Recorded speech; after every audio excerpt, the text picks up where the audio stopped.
Hello, hello. Lovely to see you tonight, everyone. And thank you for coming. Tonight is Barbara with us as well.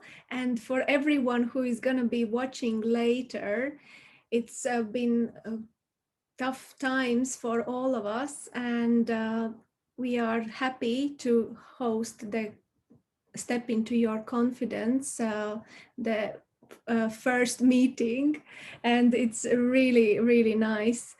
I am Ilona, and I will be tonight talking about the quick tip how in the morning or in the evening we can stimulate the nerve endings and wake up the muscles, and by stimulating nerve endings we can as well do lymphatic drainage. So it's very simple method, but by doing it every day I believe that it's possible to create a more collagen and more muscle lifting, which will help to reduce aging. And I believe that we can all have this daily skincare routine, which builds up better mood and better connection with ourselves. When you're going to be doing this tapping, I would recommend to always do it with washed hands and on the cleansed face. It's very important so doesn't create any infections or make it even worse by mashing up the makeup. But basically, to reduce the swelling, I will show that very effective in the morning, especially when sometimes wake up with a swelling. It's very good like a pressure points, which is with the thumbs under the eyebrows. It's quite painful, but it's very good as the energy points. Then going under the eyebrows, little bit towards the middle, then to press a little bit on the edges and then very good to press under the end of the eyebrows. And it's possible to do it several times. Very good is if you have your knuckles, or if you have the type of, I will put back to gallery, if it goes into the under the eyebrows, and several times by doing it, you will see how in about 5 to 10 minutes, you're just gonna go to do your daily task and you will notice the instant reduction of the puffiness. And with the tapping is very good by starting from the top of your head going down, and it would be looking like this, that we start tapping in the forehead above the eyebrow, somewhere in the middle, and going into the hairline up to the top and coming back and do it around 4 times. And it's gonna wake up the nerve endings, and will say to the muscle to get woken up. And the same time, when we doing tapping, it's the lymphatic vessels which are underneath, they get moved into the lymphatic drainage, and it does twice with one thing, two things at the same time. Next area will be on the inside of the eye, and we'll go around the top of the ears into the hairline, and again 4 times, slowly tapping into the areas will wake up the muscle and give to the brain to say, wake, to create the collagen fibers. And as well, it is when we don't move the muscles, they start to, it's the same like in sports. If we don't do exercise, we don't running, the muscles start to shrink and they disappear. The same in the face, we certain muscles only moving, but we don't move all of them. And that's this tapping will have this possibility to start to wake up the muscle and ask them to, we go from the nose and go to the middle of the ear. Beautiful. Then we're gonna go on the chin, we're gonna go down and then we tap on the edges, on the sides. We go to the ear lines. And in the neckline, we're gonna start from the corners of the chin, going down and alongside, not in the middle, but alongside. We're going to the collarbone. Once we are on a collarbone, we start from the outside, tap on the above the collarbone and going to the middle. So we again start going down. Stimulate the lymph nodes to empty. And this exercise, if you are around the house, it would be good to do it at least more times a day, like whenever you remember, especially in the morning or in the evening. But if you can't do it, at least once a day will bring you a very good results and useful look. Thank you for tonight.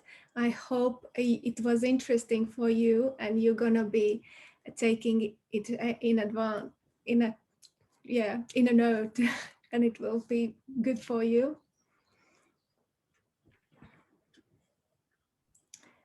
The next will be after me. Me? Penny. Yeah, lovely. Thank you.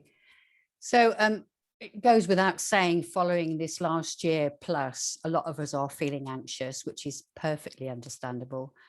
We're all doing the best we can with what we have, and that is why I am passionate about sharing information and understanding of how we work as human beings. We've been under threat for over a year now from an invisible killer, COVID-19. So it's not surprising that it's knocked our confidence and anxiety has increased. There is a part of our brain called the amygdala that is responsible for keeping us safe. And this helped us when we were living in caves, as there was a very good chance that if we stepped out of our cave, we'd get eaten.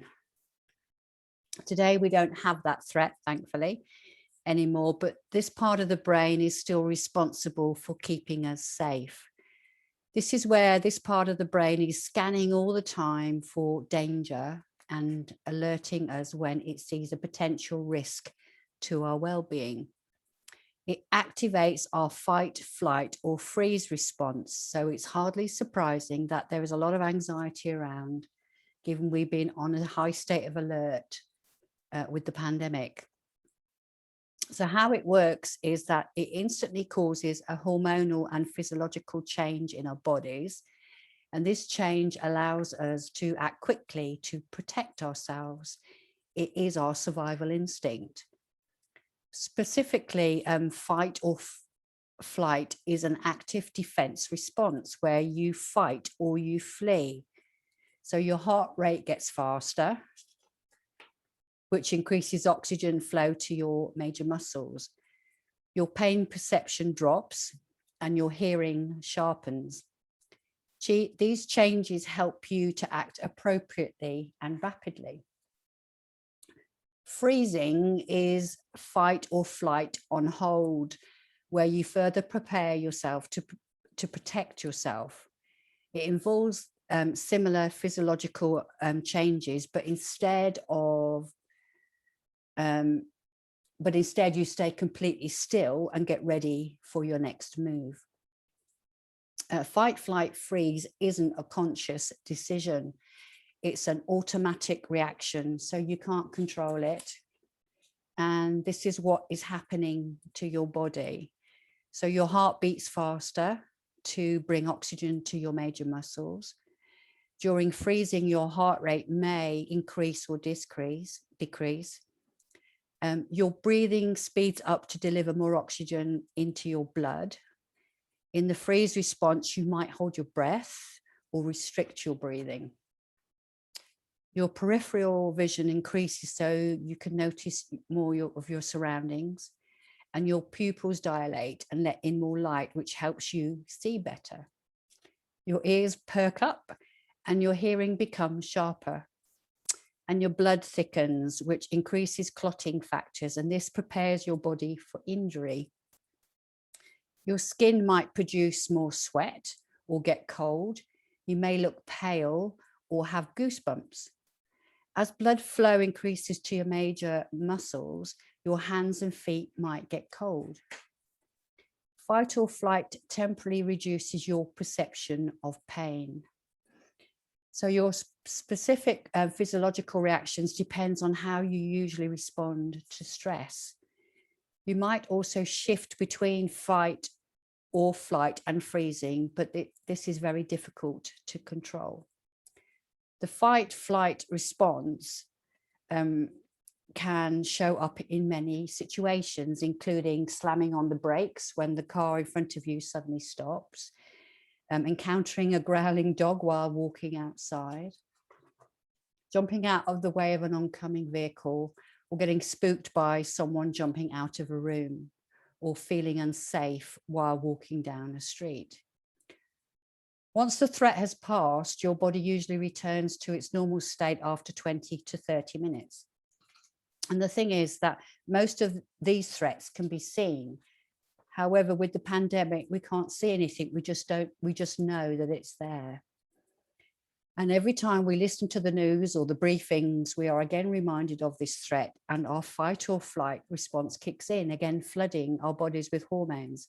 And this has been a repeated pattern now for a long time, hasn't it? Many of us have felt powerless against an invisible threat. Yes, we can put measures in place, follow all the government guidelines to protect ourselves. However, the threat is still on our radar. So as we come out of lockdown, it's not surprising we are feeling unsure that it's safe.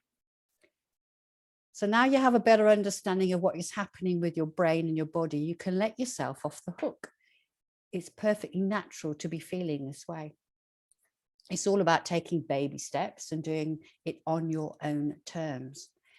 And tonight we wanted to offer you some help with that process.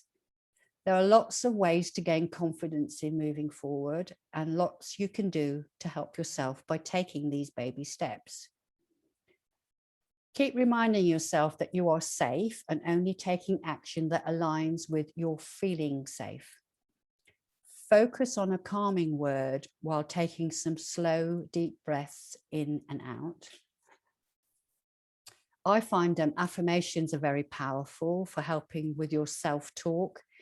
This is a small statement that helps with your mindset and overcomes the negative chatter in your mind. If you want some help with this, then drop me a message. EFT, emotional freedom technique. This is a simple tapping process you can easily do. It helps desensitize the neural pathways to take away the intense feelings. I've helped many ladies with learning how EFT can quickly reduce any anxiety that you may be feeling. Again, if you want to learn more, get in touch or search on the internet, as there is lots of information and self-help videos that can help you. Other suggestions are visualizing peaceful images, meditation, repetitive prayer, Living in the moment, reminding yourself here and now, and don't allow your mind to wander off into the future. And yoga and Tai Chi are things that also can help you. When these things are done regularly, these techniques can help improve how you react to stress. So moving forward, make plans in a way that you feel in control and meets your needs. Use your voice and ask for what you need. If your anxiety is really getting out of control, please do speak to a medical professional. But I wanted to share all of this with you because knowledge and understanding is power and gives you the opportunity to take back your power. Life has never been risk-free, and this last year has highlighted that for us.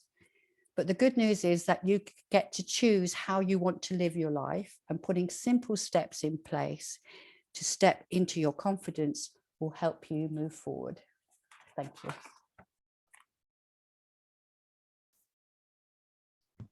So it's over to. Thank you so much, Penny.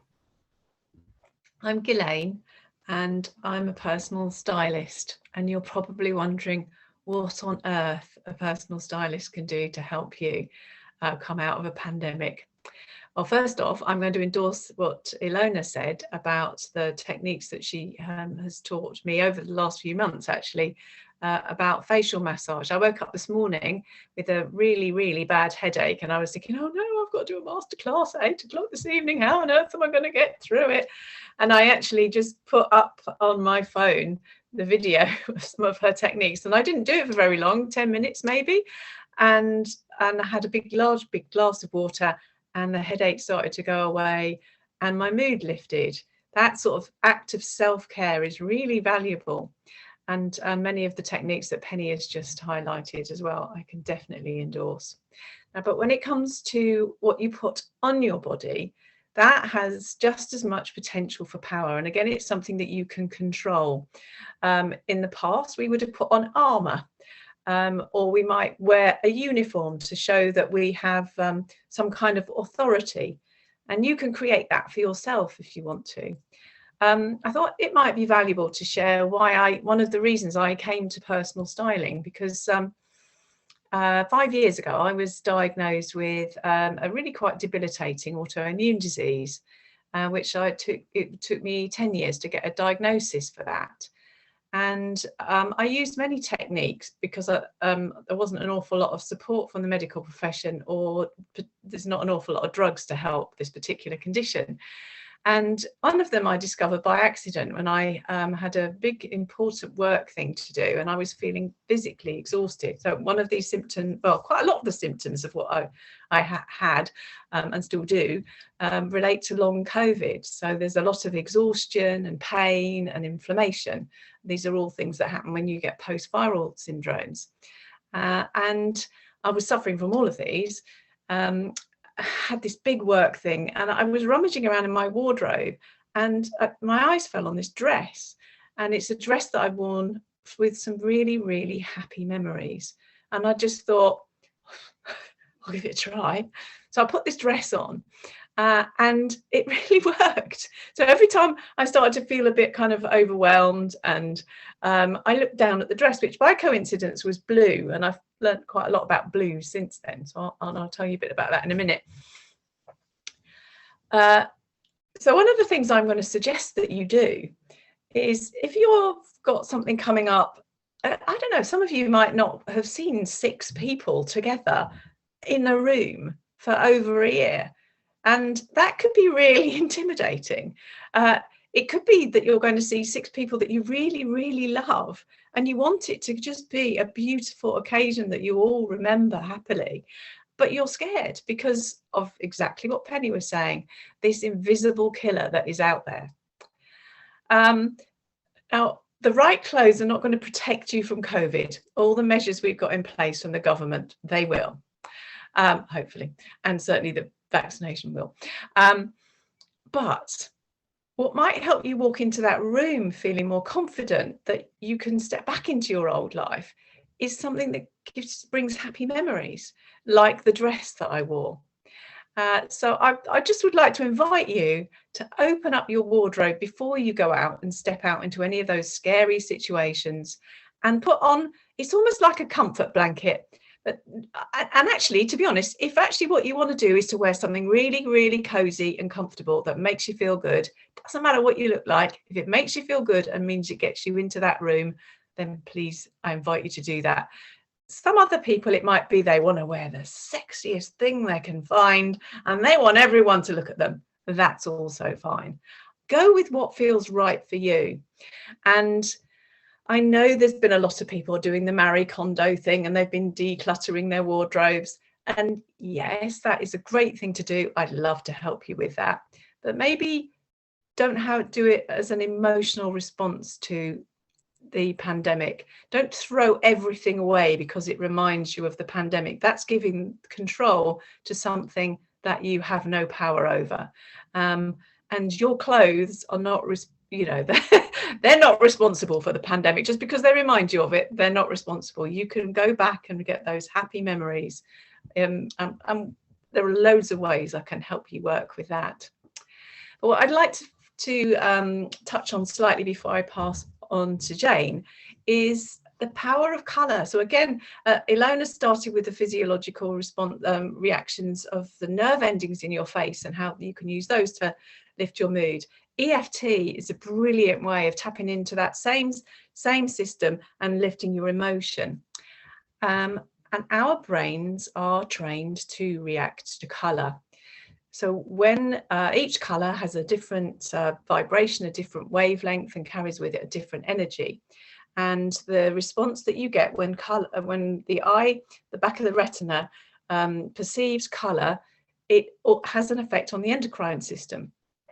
And there's been quite a lot of research as to which colours trigger what response. And it's very interesting to see that Penny is wearing a lovely yellow top. I think I've commented on this top before when I've seen you. And yellow is the colour of the sun. It gives us a lovely warm feeling. And it is also a colour that brings us joy. I wish I could remember what the chemical is. I can't. I'm not a biochemist. However, I do know about blue. And blue has a very powerful response because it triggers the release of oxytocin. And oxytocin is one of the love hormones. It's a trust. It produces a connection between people. And blue's traditionally been used to represent authority and trust. The police uniform in many countries, certainly in this country, is blue. So I chose to wear blue this evening because we had a few technical trouble with Zoom this afternoon, and I just had a feeling that we're none of us very techie, that we wanted something reassuring that so that you feel like if that sort of thing happens, it's not a big deal. And blue is a great way of helping people feel calm, and that when you speak that you have a little bit of authority and that you know what you're talking about. So if that's what you want to bring into a room, I strongly recommend it. And just as with yellow, with blue, everybody has got certain colours in an ideal colour palette for them that will work for them. There's always going to be a good yellow that will bring light into your face and make you look great. And the same is there's always going to be a good blue. Some blues work better on some complexions than others. And that's something I can help with.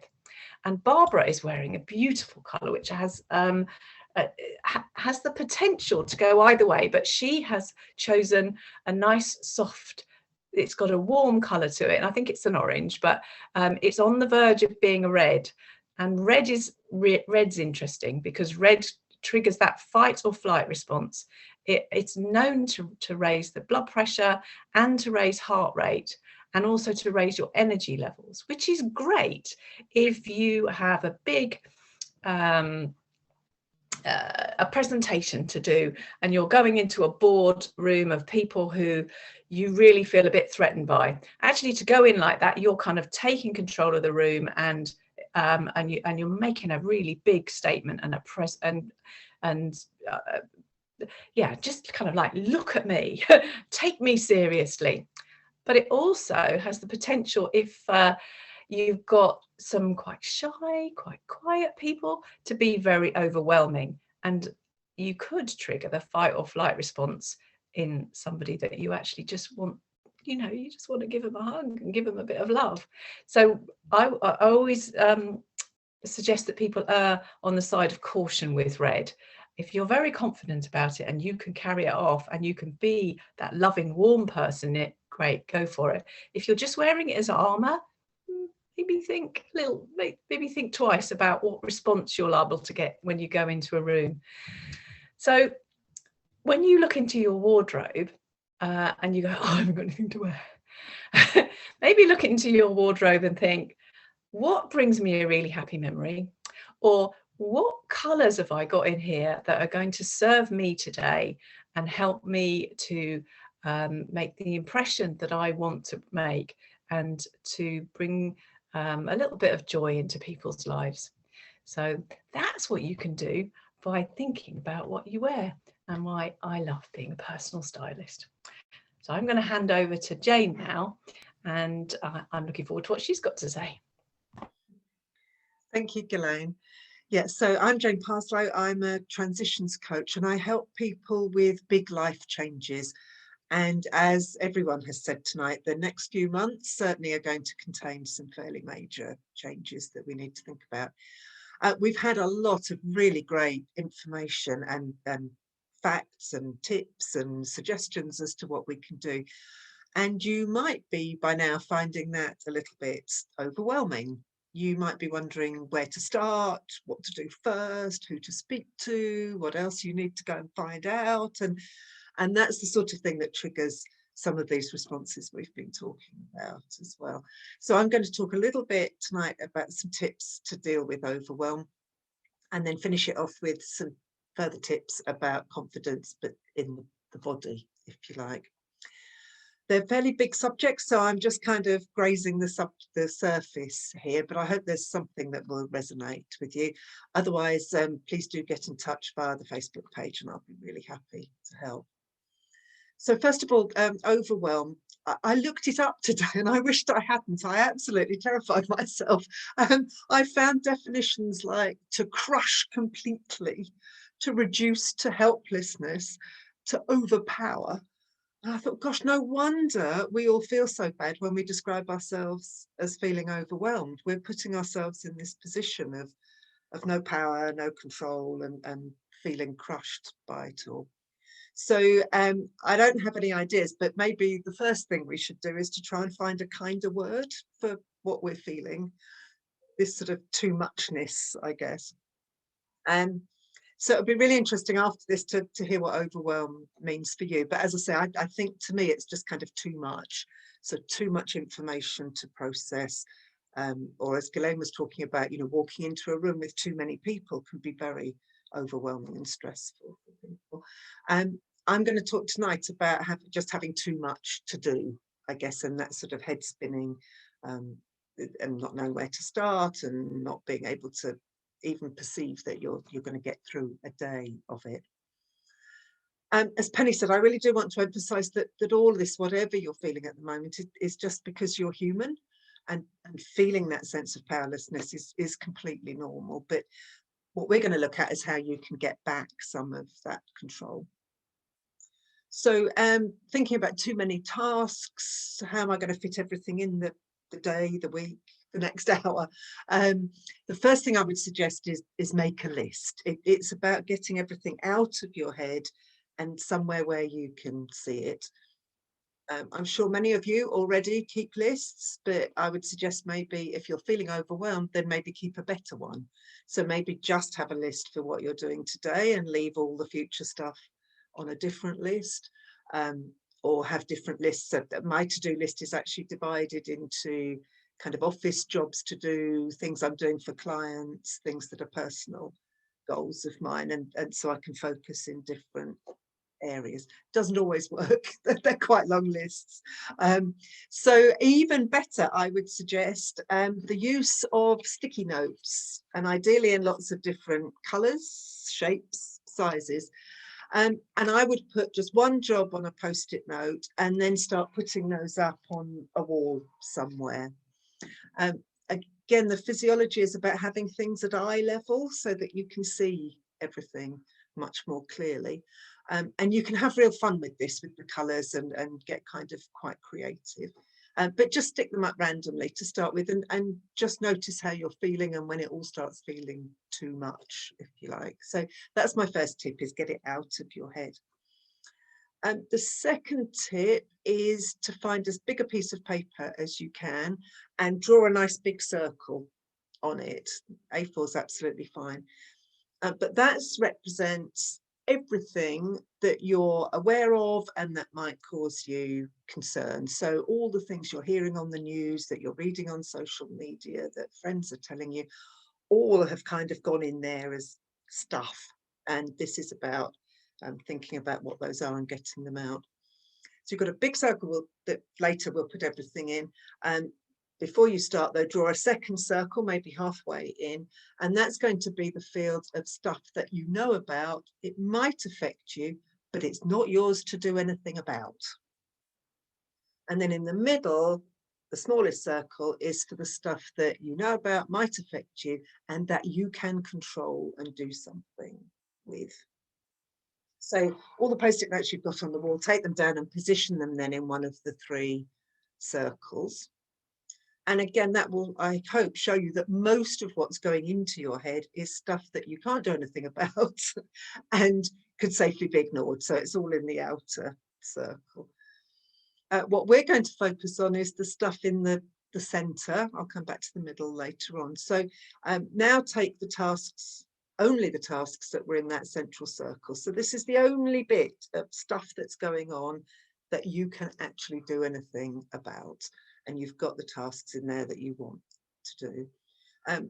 So the next step then is just put those up on the wall, but this time, so they've come off the wall onto your circle. Now you're going to take the middle circle and put that back up, but in the order in which things need to happen. So you might have a task to do some research about something.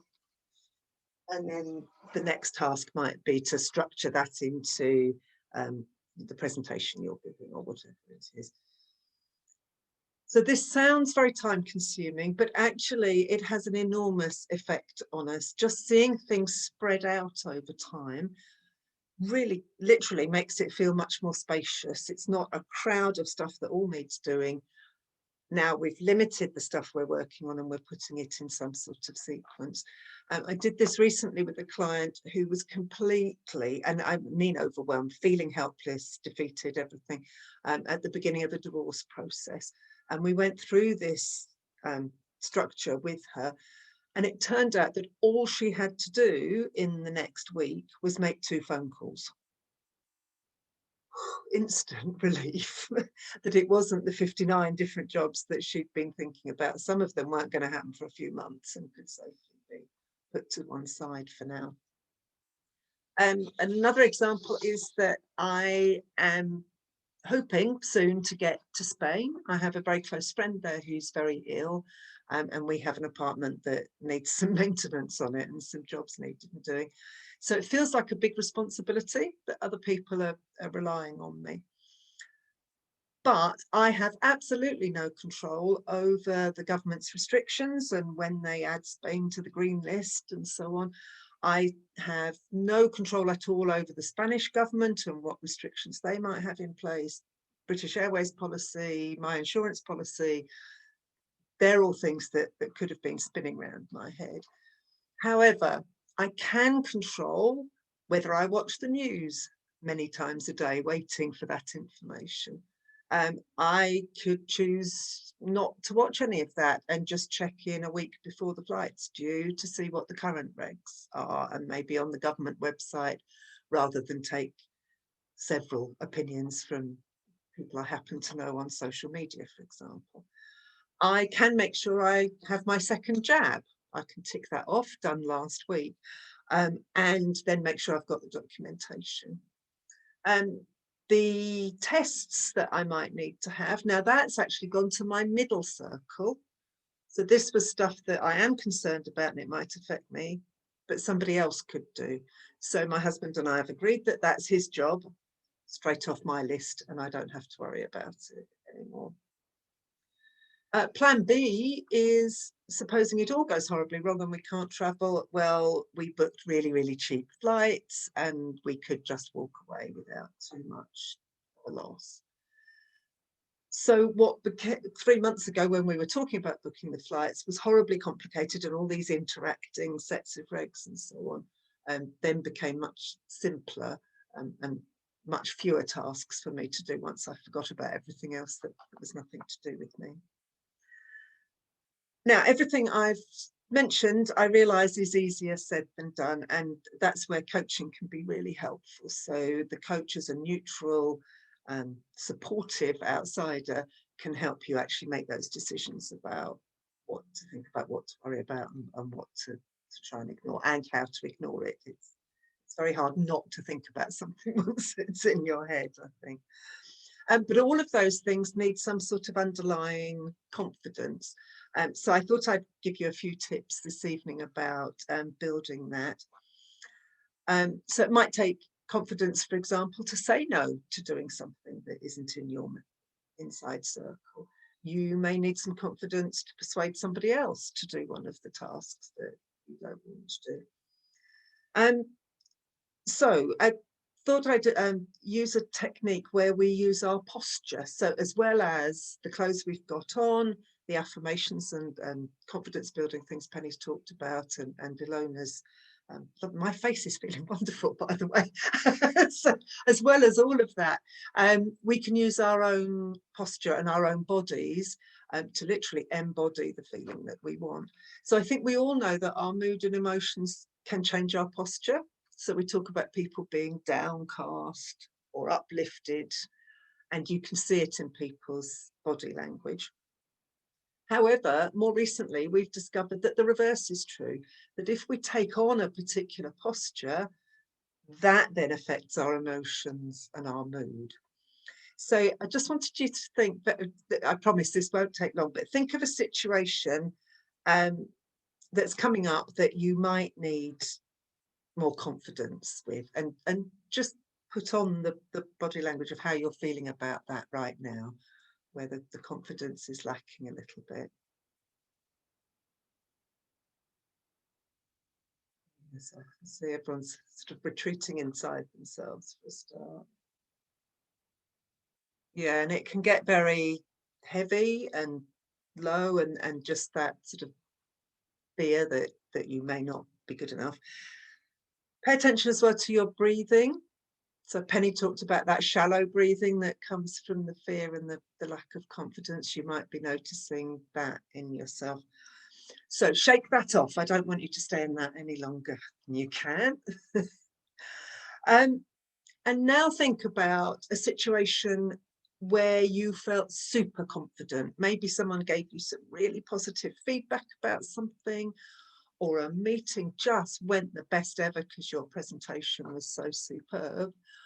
And take that on for a minute, just relive that memory. You can see chins going up and shoulders going back. And so that's the kind of posture that might work for you, is to be able to put that back on, a bit like a suit of clothes, and take on that posture. We'll try it in a minute, but there's a TED talk by Amy Cuddy that I'll recommend. I'll put the link in the Facebook group later on, where she talks about a power pose.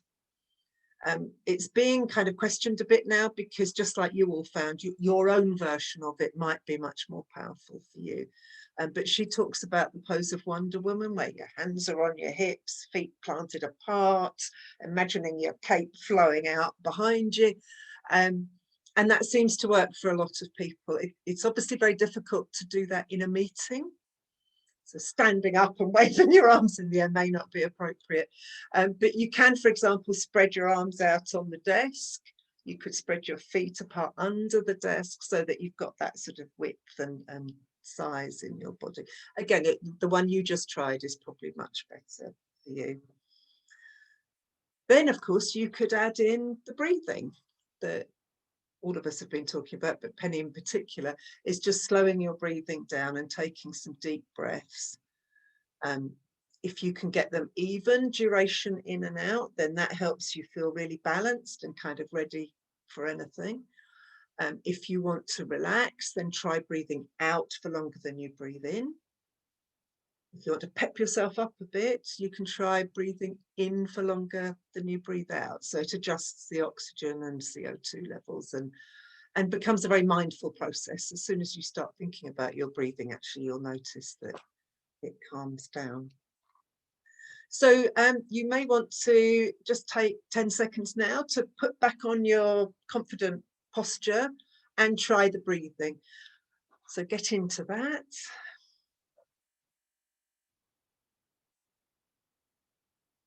And just regular breathing is probably the most helpful one right now. So just breathing in for a count of 4. And then out for a count of 4.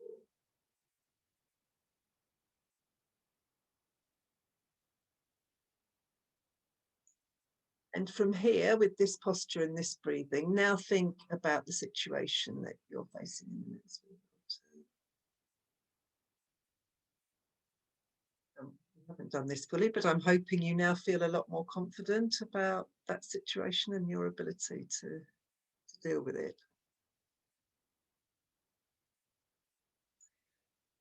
So in the retreat that's coming up, I might talk more about how we turn this into a habit where we can actually put on confidence quite quickly without having to spend maybe longer than we did this evening. But as I say, I hope that that's helped a little bit in pulling together some of the threads tonight. And so I'll just say my goodbyes now. It's been lovely to see everyone tonight, and to those of you watching the recording. And we hope to see you on future events, and in particular the retreat in July. So I'll hand over to the others to say their goodbyes as well.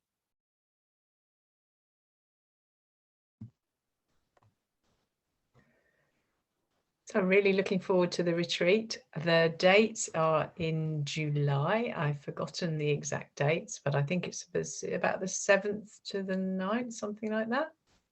It's a 6 from 9 till 9, 4 days, Tuesday till Friday, and it's called Beauty Starts From Within, online retreat where we will be having together more experts bringing to this kind of self-care and self-nurturing place, and we'll create 4 beautiful days where will be nutrition, mindset, skincare, and some moon and sleeping and styling advices for everyone who feels concerned.